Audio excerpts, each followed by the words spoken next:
Welcome everyone to the Polar Bears International's Tundra Connections program. We are live from Tundra Buggy 1 here on the shores of Hudson Bay, and we're really excited. We have a special webcast. I know many of you have joined us over the past couple days and have been asking great questions and really getting excited about our webcast today, because today we are talking about the curious case of the Grolar Bear.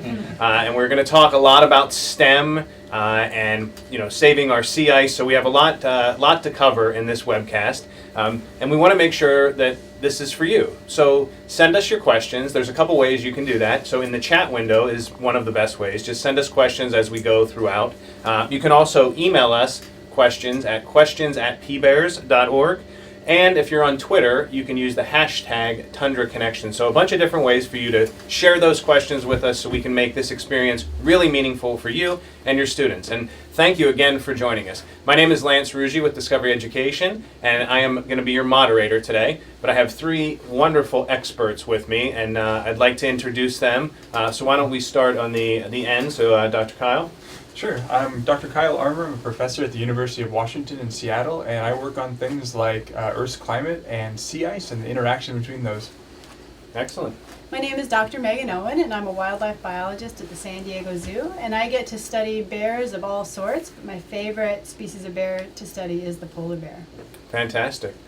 My name is Dr. Nick Pilfold. I'm at the University of Alberta. I'm a polar bear scientist researcher, and I look at Arctic seals as well. All right, so we're going to be talking about this interesting, curious case of the Grolar Bear, and I know many of you have gone in and used our STEM challenge in advance, and if you haven't, you can find it on the site. You can follow up afterwards. It'd be a great little homework activity. Sorry, kids, for suggesting homework. All right, but we're going to have a lot of fun really diving into this curious topic. And we hear a lot about hybrids. The word hybrid, refers to many different things. We hear hybrids in cars. But we wanted to start with a little interactivity here. So we're going to show you a picture, and I want in your classes and in the chat window, do you think this particular hybrid, the wolf duck, is this real or fake? And I am going to jump into the chat window and see if I can so just type real or fake in the chat window. All right, so anybody that is on, let's see, we'll give it a second to refresh here. You can also send it to us on Twitter. All right, so real or fake? Have your students vote the wolf duck. I don't know. All right, how about, let's bring another one up, another potential hybrid. This is my favorite. Let's bring up the catfish.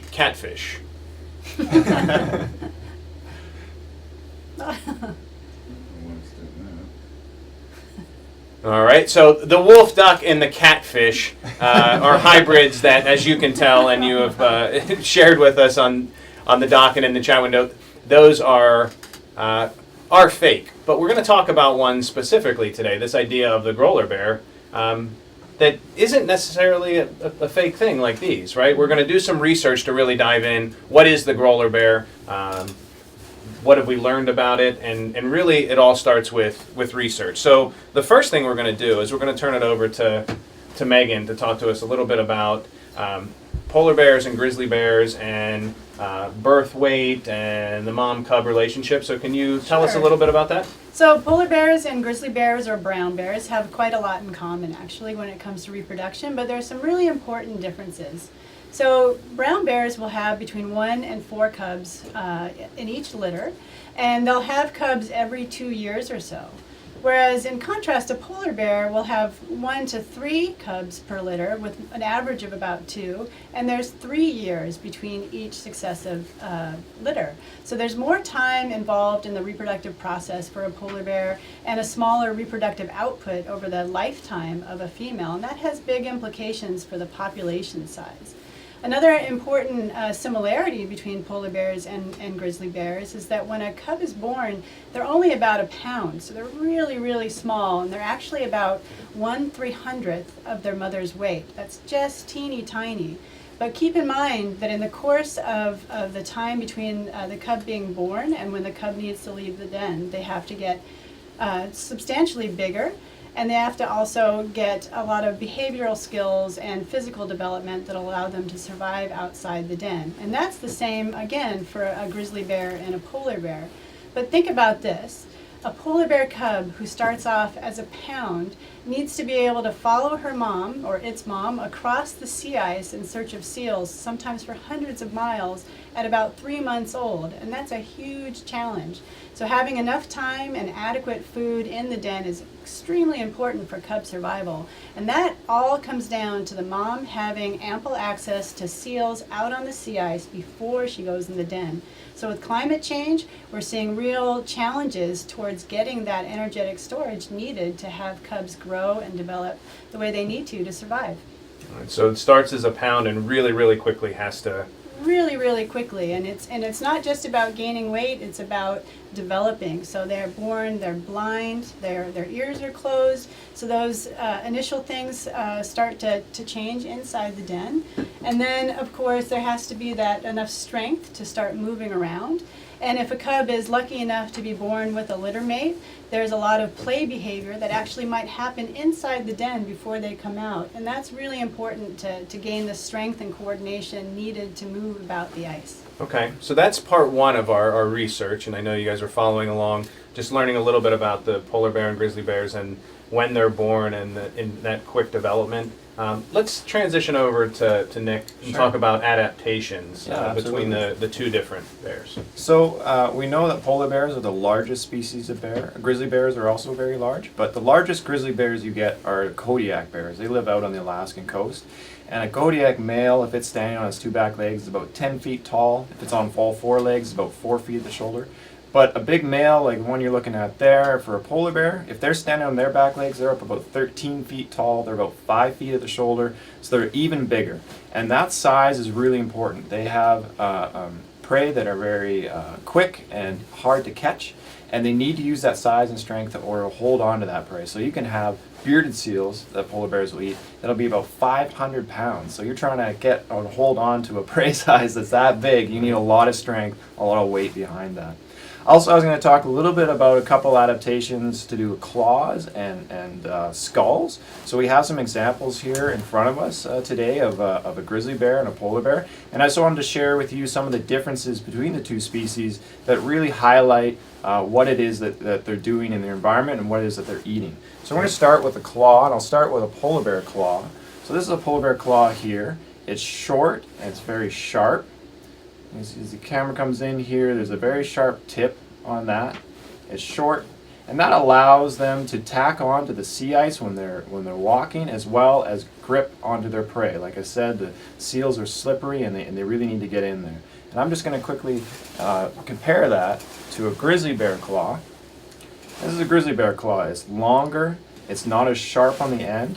And for grizzly bears, what they're doing is they're foraging for roots, they're digging around in the ground, and so those claws allow them to leverage up boulders and rocks and get in and dig into the ground. So that's a different sort of strategy than what we have for polar bears.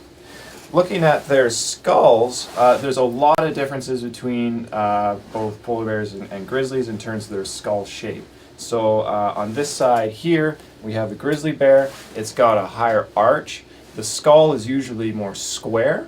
When you look at a polar bear, the skull's a lot flatter and the head's more of a cone shape. And really what's going on here is that polar bears, when they're hunting seals, have to get their head down a round hole because the breathing holes are round. For a grizzly head is square, so you can't really get a square peg into a round hole that easy, right? So the evolutionary trend here is to a more slender head that's rounder, that can get right into those seal holes and capture those seals. There are also some really neat adaptations with the teeth. I think we can just sort of stay here. We're going to look at the canine. So we got a canine here. This is the grizzly canine and the polar bear canine. Now these skulls are about the same size, but usually what we see is in the polar bear skull, the canines will actually be longer than they are in the grizzly bear skull. And that's because you really want to be able to sink your teeth into that prey. The other difference you can see very clearly here is in the polar bear skull, that the distance between the molars here and the canine here is longer than it is in the grizzly bear. So there's a shorter distance here between the canine and the molar there.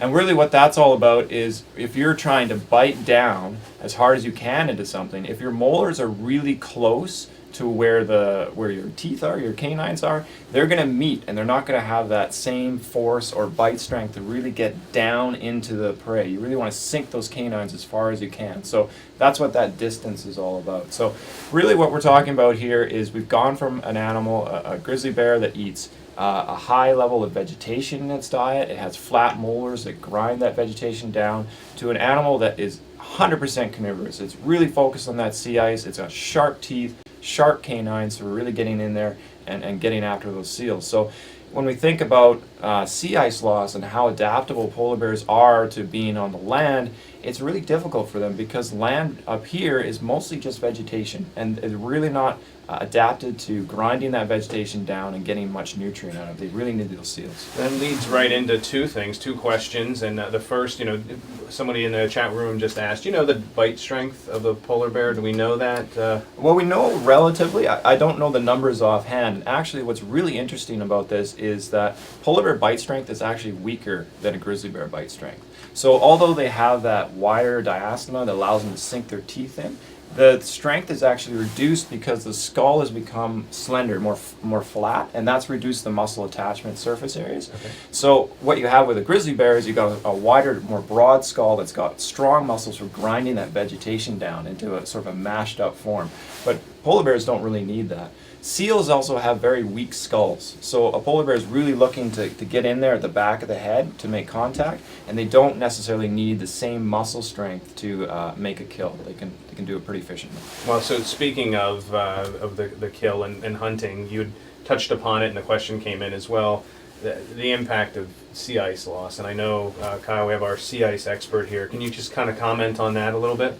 Certainly. So as we learned, seals like to go come up on top of the sea ice, and that's that platform of sea ice is really where polar bears do their hunting. And so sea ice loss is a big problem for polar bears. So I think we'll see here in a second some images of sea ice. It's really a thin ice that grows on top of water when it gets cold enough. So it's frozen seawater, and it can grow up to maybe 10 feet thick, so about twice as tall, or twice as thick as you are tall. But it starts off real thin and really dynamic. So here you see some waves coming through sea ice, kind of undulating, and a ship's going to be breaking through sea ice here. You'll see how thin it is, only maybe a few feet across. But that's enough for polar bears and seals to be on top of. And so one question is, how do we observe sea ice? We can see it just out in the bay here. We can see it, but only a short distance from the coast. We can see it with our own eyes. Another way we can see it is from space. So we have technologies like satellites that are going around, NASA satellites that are seeing sea ice growing in the Arctic and growing in the Antarctic regions from space. And so these technologies are really important for research to know how sea ice has changed over time. Okay. And so I think we're going to see a video here of sea ice growing through the winter here. It's going to come down into Hudson Bay where we are and up past Greenland, so it's expanding in the winter. And then we're going to see it kind of contract again in the summer. And that happens every year. So this is a seasonal cycle of sea ice growth and melt. And this is an image that's been put together from satellite observations of that sea ice. So VJ, if you could skip ahead, I think there's a nice image, showing these satellites here. On the left is this NASA satellite that's up right now observing sea ice. On the right is the sea ice extent from yesterday. And so this is what sea ice looks like basically in real time. These things are just delayed by a day when they come out. And that little yellow dot's where we are in Churchill. And so you can see the sea ice is a little ways away from us, but it's coming our way because we're entering winter. Okay, fantastic. So, what a great connection today for our STEM theme and all the technology. We're going to dive a little bit more into some of the other types of technology. But coming back to this whole hybrid question, we talked about birth weights. We talked about some of the adaptations. Megan, can you tell us a little bit about, kind of the home range and where we find grizzlies and polar bears and potentially the overlap? Sure. So when it comes to home range, there's no mammal that has a larger home range than the polar bear. Polar bears have been known to roam up to 250,000 square kilometers out on the sea ice. And part of that, the enormity of that home range, has to do with the dynamic nature of the sea ice. And we see some sea ice imagery here and some previous video that showed us just how much movement there is going on there. So brown bears or grizzly bears have very large home ranges as well, but they're about 1/85th the size of a polar bear's home range. More importantly, brown bears their habitat ranges over a broad array of habitats across the northern hemisphere. So here we see a map of the North American ranges of the bear species we find here. So black bear, grizzly and brown bear, and polar bear. And there are areas of overlap. Up in the high Arctic, or I'm sorry, the high northern Alaska, the low Arctic, we see areas where polar bears and grizzly bears do actually overlap. And with changes in the environment due to global warming, we're seeing grizzlies actually moving farther north than we've seen them before, and there are more polar bears, generally speaking, on land than there were before. We do see sometimes grizzly bears up on the sea ice, but that's a fairly rare occurrence, or certainly fairly rarely observed. But polar bears, by far, the largest home range. Excellent, excellent. Thank you so much. And, lots of questions that are coming in. I want to reassure you, keep the questions coming in because we're going to have time to get to a bunch of those. So keep submitting them in the chat window or emailing them to us, or you can use the Tundra Connections hashtag as well. And we're going to jump out here. We have a great day up here for bears. Just to pause for a second. This a polar bear that is pretty close to us. I think that one's actually right out behind the buggy. There are a couple out there. So keep those questions coming in. Thought I'd give you a pause to get some of those in as we transition. So we talk about home ranges and kind of the impact of global warming and the bears starting to move into places that they otherwise wouldn't have. Can we talk, Nick, a little bit about this idea of the Grolar Bear and what we actually do know? Yeah, absolutely. It's a very exciting kind of concept. I think a lot of people really like it. We'll call them Grolar Bears or Pisleys. We have 2 documented cases of Grolar Bears, and they both occurred in the Canadian high Arctic, up in the Beaufort Sea. This is an image you're looking at right now, taken by a research scientist from the Northwest Territories. You can definitely see that this is a hybrid. If you look at the face and the skull shape, very square. The eyes are kind of brown. The feet, if you can kind of see there, also have elements of grizzly in them. So it's definitely a mixture here with this animal. So we had the first case of this in 2006 where a hunter shot a bear that they thought was a polar bear, but it turned out to be 50-50, half grizzly, half polar bear. And then in 2010 we have another incident where we found a bear that was actually 3/4 grizzly and 1/4 polar bear. And what's really neat about that is that means that one parent was a grizzly bear and the other parent was a hybrid. So the difference is there is that we're actually seeing hybrids being able to successfully reproduce in the wild. So that just goes back to this idea that grizzly bears and polar bears are actually very closely related evolutionarily, and they can have successful offspring even as hybrids. Okay, and we had a great question in the chat window from Bear Lover. So do Grolar cubs have both grizzly and polar instincts and their behaviors? Like, what do we know about that? That's a really good question, and one that actually has profound implications for these hybrids. So what we know is in the hybrids that have been documented, these are the cubs have been raised by a female who behaves like a polar bear. So these females will train their cubs to be polar bears. And that means they're out on the sea ice and they're going to attempt to get food like a polar bear would. Now, we've talked somewhat about the adaptations, the physical adaptations, the differences between a polar bear and a grizzly bear. And so presumably these hybrids don't have the same fine-tuned anatomical adaptations for hunting seals out on the sea ice, for walking successfully out on the sea ice. They might have the longer nails and other features that are characteristic of a grizzly bear. Now think about what a mother's doing while those cubs are with her. She's training them to hunt on the sea ice. And so these cubs are gearing up for a life on the sea ice. The sea ice is disappearing because of climate change. And so one of the things we really need to remember is that these grizzly bears, these Grolar bears, are not a rescue for polar bears. They're going to be suffering from the same challenges that polar bears are. As the sea ice goes, the polar bears go, and so do the Grolar bears.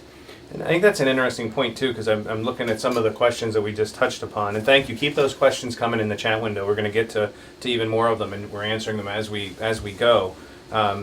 So I mean, I know for me too. You think about two impressive bears, a grizzly bear and a polar bear, and like them combining. Yeah. Like, Yeah. I mean, it's not going to be a super bear though, right? Like, Yeah, that's a question I often get is if you bring a polar bear and a grizzly together, well, man, you got the best of both worlds, right? This is a super species.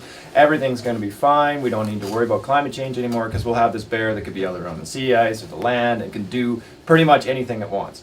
And the reality of the situation is you have two highly specialized animals for two different niches or niches in the environment, one on land and one on sea ice.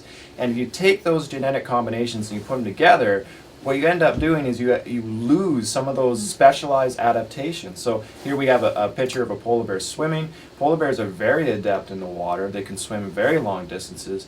Their physical form is set up for swimming like that. Well, grizzly bears really aren't that way. So if you take a polar bear and a grizzly bear and you mix them, you might lose some of those adaptations that allow for polar bears to be as adept in the water as they are. And in reality, like Megan said, these hybrids are following polar bear mums. So they think they're polar bears, but they actually don't have necessarily those fine-tuned adaptations that will allow them to take full advantage of their environment. So if we think about a hybrid being like this super species, actually it's probably more vulnerable than polar bears because they're less adapted to that sea ice, but they think they're a polar bear. So it's definitely not a way out, for sure. okay, well that is really, and kind of speaking of that, we had a question in the activity guide for the students, kind of looking ahead at the next 100 years of, what do you guys think in terms of more Grolar bears? But before we even answer that, I think it connects to the sea ice. So what, like Kyle, the next 100 years, what do we know about the forecast for sea ice? Right, so what we've seen in the last 30 years is a big decline in sea ice. Something like 40% of the summer sea ice that we used to have in 1980 is gone now, and declines in winter as well. Hudson Bay has longer ice-free days, so bears have to come on land for longer periods of time. Those kind of trends are going to continue if global warming continues.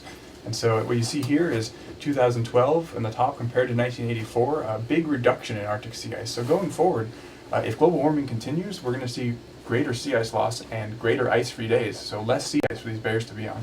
Okay, all right. So given that, then, Megan, Nick, what do you think in terms of to help the kids answer the question, 100 years from now, implications for seeing more Grolar bears?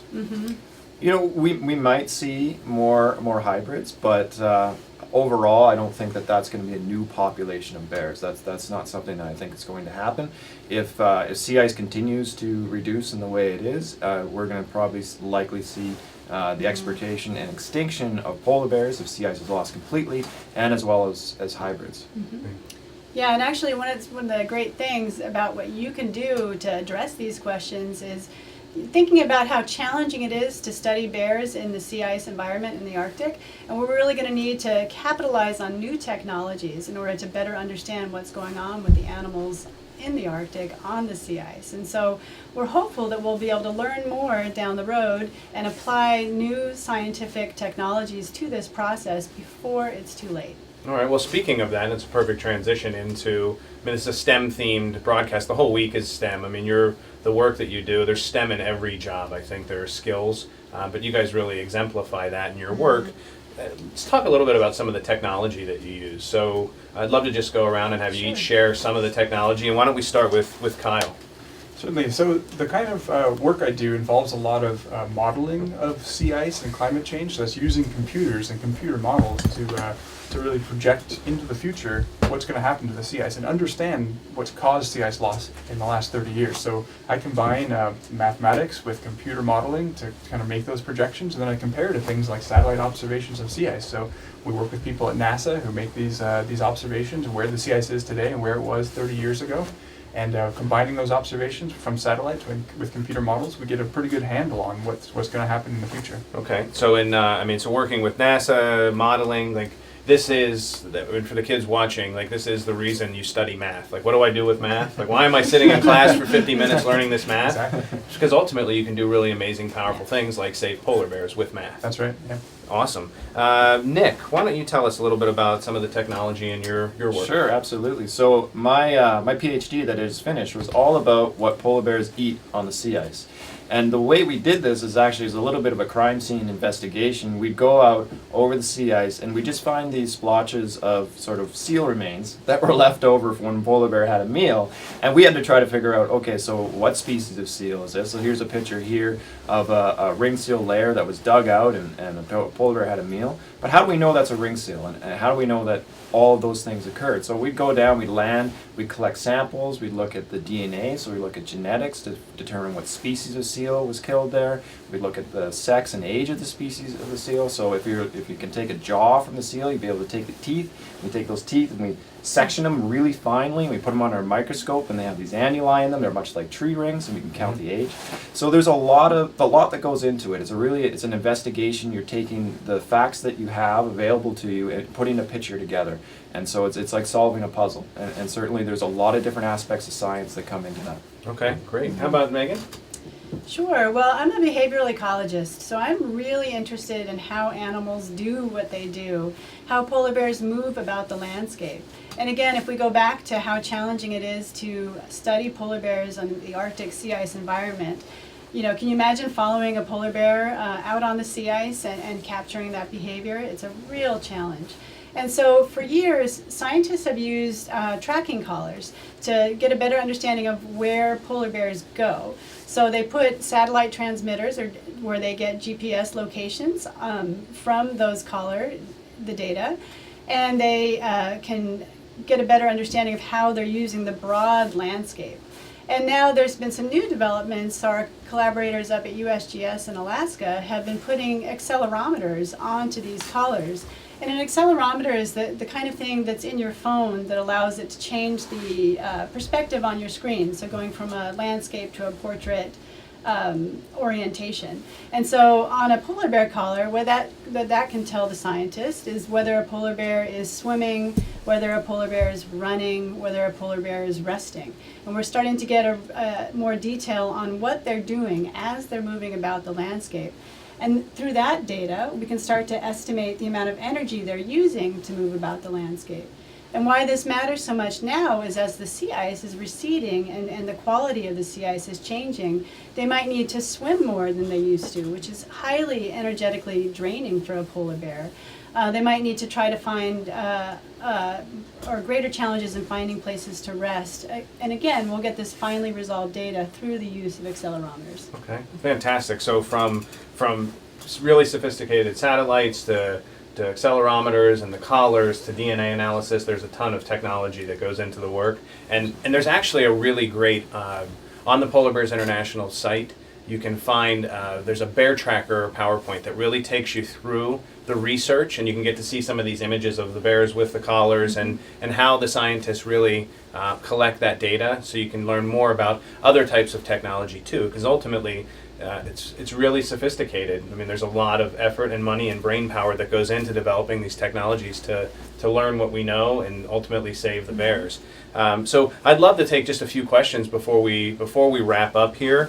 This has been absolutely fantastic. So thank you for all these questions. Keep them coming. We'll get to a few here, and then we'll jump into the chat window maybe afterward and have the scientist answer a few more.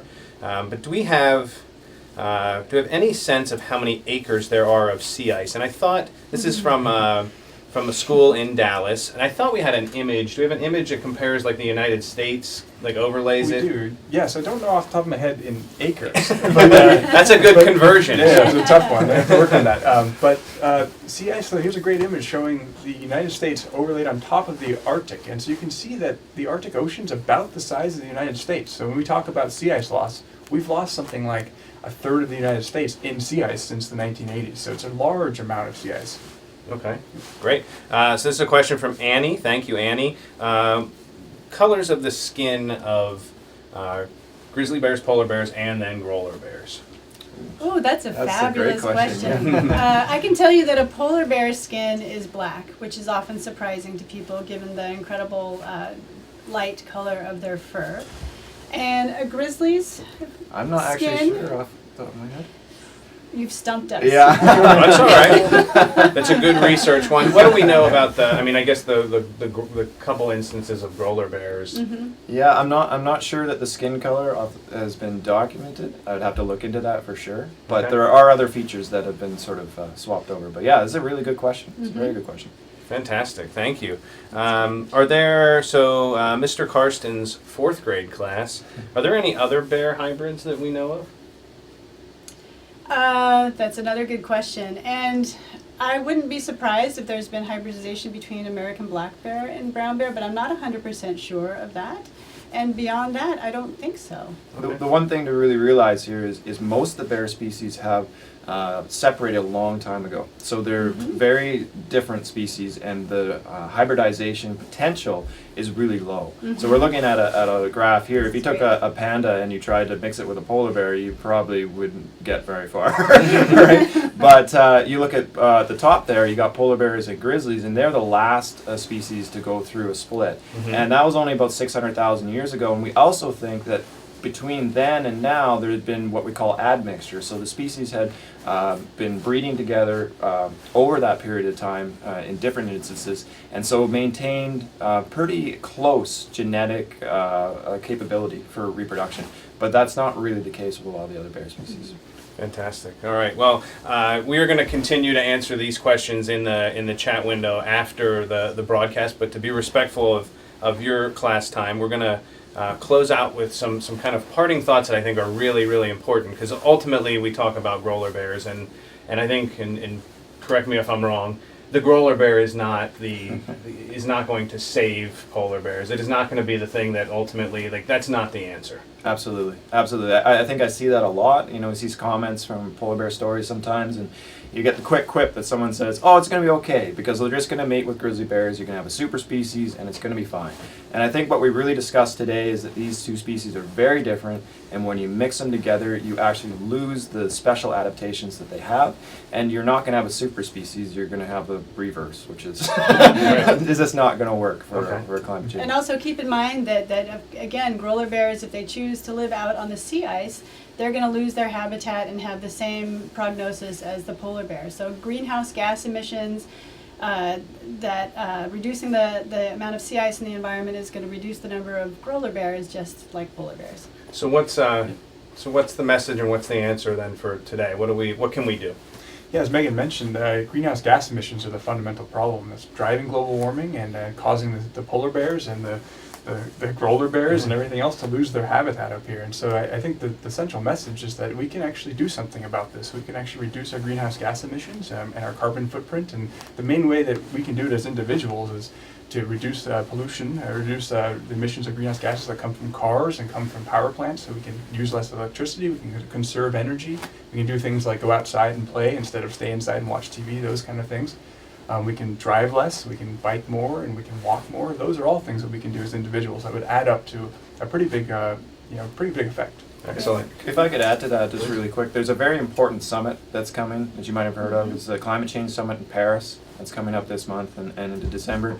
And one thing that you could do too is just maintain awareness about it and try to put a little political pressure on your local leaders. You can use things simply just like Twitter, just to let them know that you're paying attention, that this is really meaningful going forward, that we need a commitment. You can use a hashtag like Earth to Paris. I think that one's going around right now. Just let people know that you are aware of the situation and you want our politicians from all the countries we come from, to really get together this time and make some meaningful change. Excellent. And speaking of that commitment, the page that you're on right now viewing this, so you're watching it, and on the right you see the chat window. If you look in the bottom left-hand corner, there's an action section that we're asking you and your students to commit to doing something, every day, every week, something small like Kyle talked about. Those simple actions of riding your bike or having a no idling zone at your school, or making sure you turn the lights off. All those simple things, like compounded, if everybody that's watching this does one of those or two of those things every day, it ends up having a great impact. And ultimately, I think that's the message of Tundra Connections and the great work of Polar Bears International, is together we can reverse this. We can make a change. So thank you so much. I know I looked down at the time. We have a lot of questions. We're going to get to them in the chat window, but we really appreciate you joining us. I mean, the mission of Polar Bears International, their goal is to keep polar bears in the Arctic, period, forever, right? And really, that's up to you to help us. So as you explore the rest of the day and ask some more questions and look at the resources on there, a couple things to point out. There are great teacher resources and student resources on the site that you're at right now, but there's also an iTunes U channel that you can subscribe to and get additional teacher and student resources. We want to thank you for all of the work that you're doing to reduce your carbon footprint already, but commit to some of those other actions that you can see on the page right now. We also have a post-event broadcast survey that if you let us know what you thought, we are going to be giving away a polar bear adoption to one really lucky viewer. That polar bear will remain up here, but you'll get to see pictures, right? So check out that iTunes U channel, lots of resources, but we want to thank our sponsors, thank our scientists. I thought this was a really interesting broadcast, learning about Grolar bears, learning about how we can save our sea ice, all of the technology and STEM that goes into this work. So thanks for joining us. Have a wonderful day, and we'll see you on the next webcast. Bye. Bye.